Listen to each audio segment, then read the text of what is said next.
David here with Figboot on Pens, back again with another fountain pen review. Modern flex nibs are something that lots of folks are interested in. It really doesn't fit into my writing style, but I can understand the attraction.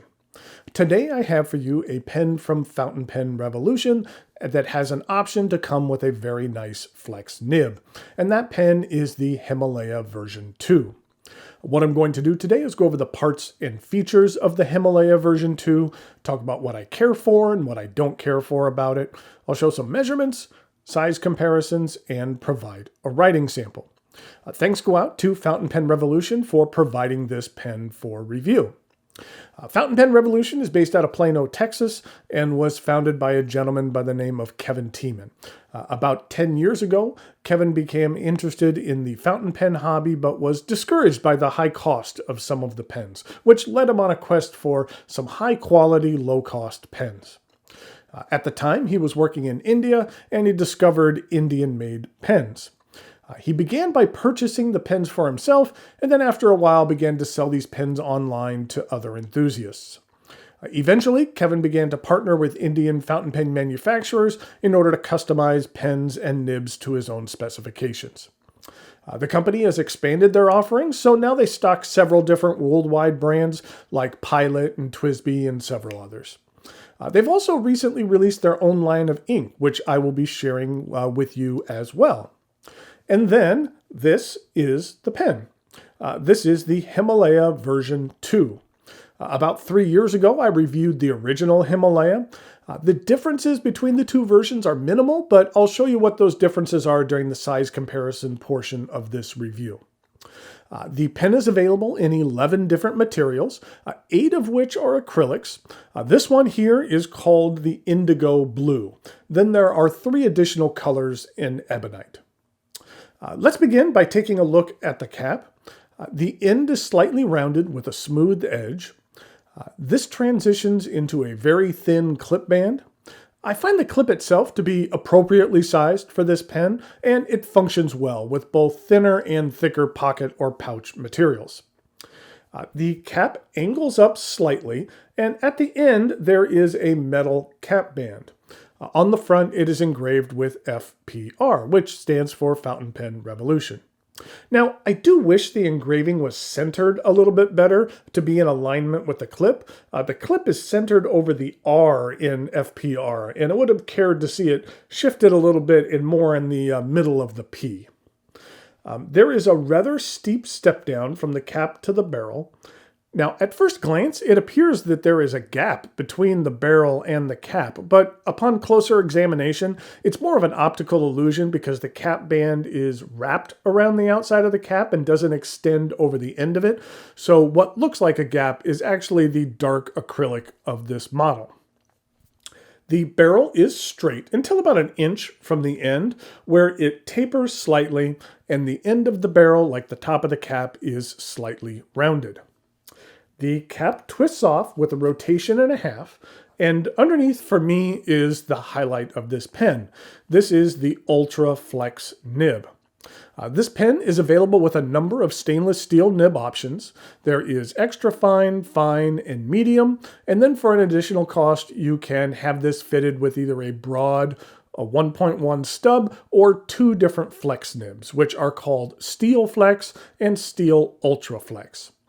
You can see here the nib doesn't have a breather hole, and the tine slit is extended all the way down the visible portion of this nib. I like the profile of this nib as well, with the cutouts on the shoulders. That's a design element which assists the nib to flex with a bit more ease. And here's a look at the ebonite feed. The performance of modern flex nibs is rather hit or miss. You'll find that some work very well, but you'll come across just as many that significantly miss the mark. You'll see during the writing sample, but I'm very pleased with the performance of this flex nib. There's certain things you need to pay attention to when using it, but overall, I find it a lot of fun. The section begins with a flare, and it angles up slightly until you reach the cap threads, which I don't find to be sharp or uncomfortable if your grip should happen to rest on them. The Himalaya version 2 is plenty long enough to use unposted. The cap does post, and it posts securely. I find the cap to be very light, and it doesn't backweight the pen or throw off the balance. And I don't find that the edge of the cap is sharp in any way, and so it doesn't feel uncomfortable against my hand. Now, the pen utilizes a proprietary screw-in converter, meaning it is not standard international, and it is different from the converter that's used in the original Himalaya model. This pen will not accept ink cartridges. While I haven't tested it, I think with the appropriate amount of silicone grease, you could potentially eyedropper this pen if you so desired. The Fountain Pen Revolution Himalaya version 2 retails for $35.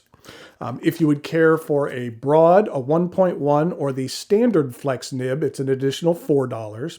And if you'd like the ultra flex nib that I have here, it's an additional $14. If you are interested in calligraphy or simply enjoy flex writing, then this pen is an attractive option. And in the end, that's what I find most intriguing about this pen, the flex option. I'll put a link in the notes below where you can check it out on the company's website. Thanks again go out to Fountain Pen Revolution for providing this pen for review. Now it is time for some measurements, size comparisons, and a writing sample with this Ultra Flex nib.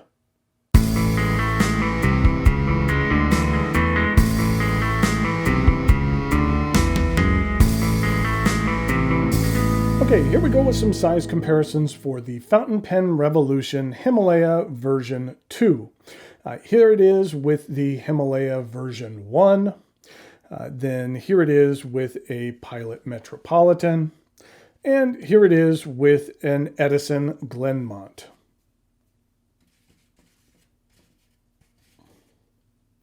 In regard to a few other pens, here it is with a TWSBI Eco, a Lamy 2000, and a brand new pen from Narwhal called the Schuylkill. Something that I'm going to be reviewing here in the next couple of weeks.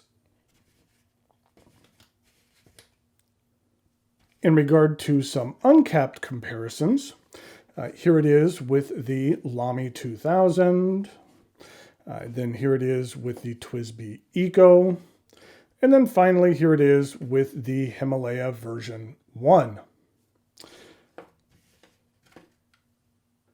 I had mentioned that I'd show the differences between these two pens. The main difference is that it's very hard to see, but the Himalaya 2 is just slightly longer, maybe like literally 2 millimeters.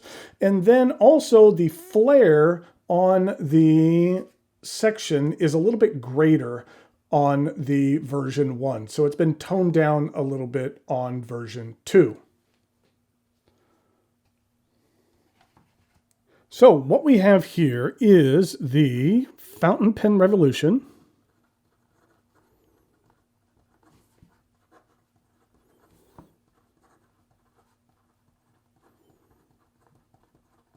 Himalaya version 2. And this is the Ultra Flex nib. And this is pretty much with my normal writing style without putting too much pressure on there. And the ink that I'm using today, I mentioned that Fountain Pen Revolution is coming out with their own line of inks, or has come out with their own line of inks. So I am using Fountain Pen Revolution, and this is Royal Flush Blue. This is what the ink looks like. It's a really nice blue in comparison to a couple of other blues. It kind of reminded me a lot of the Private Reserve Naples blue, but it has a little bit more shading to it. And then it reminded me something very closely of the Robert Oster Bondi blue with the shading and a little bit of sheening that it has to that as well. There are a total of 4 colors that are available besides the Royal Flush Blue. There is also a Firecracker Red, a Blue Black, and a green that is called Green with Envy. Okay, in regard to the rest of the writing sample,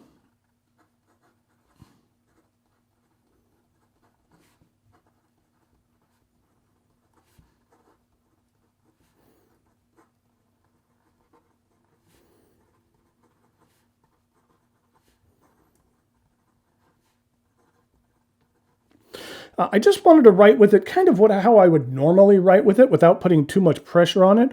But if you put a little bit of pressure on here, then you can get a great deal of flex. So with a little bit of pressure, you can get a decent amount of flex.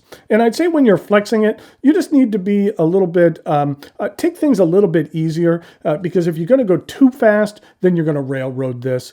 But for the most part, if you're going at a steady pace, that I find that it can write just fine and doesn't really railroad that much.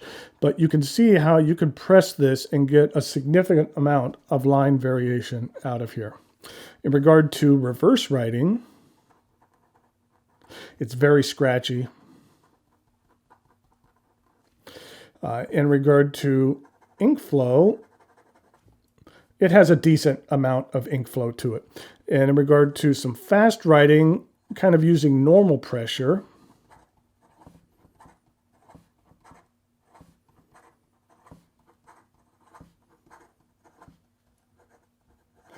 there's no issue whatsoever.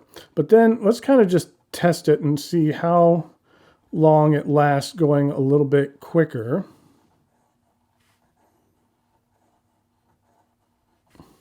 That actually, it worked just fine there, and I was writing rather quickly, and the feed was keeping up.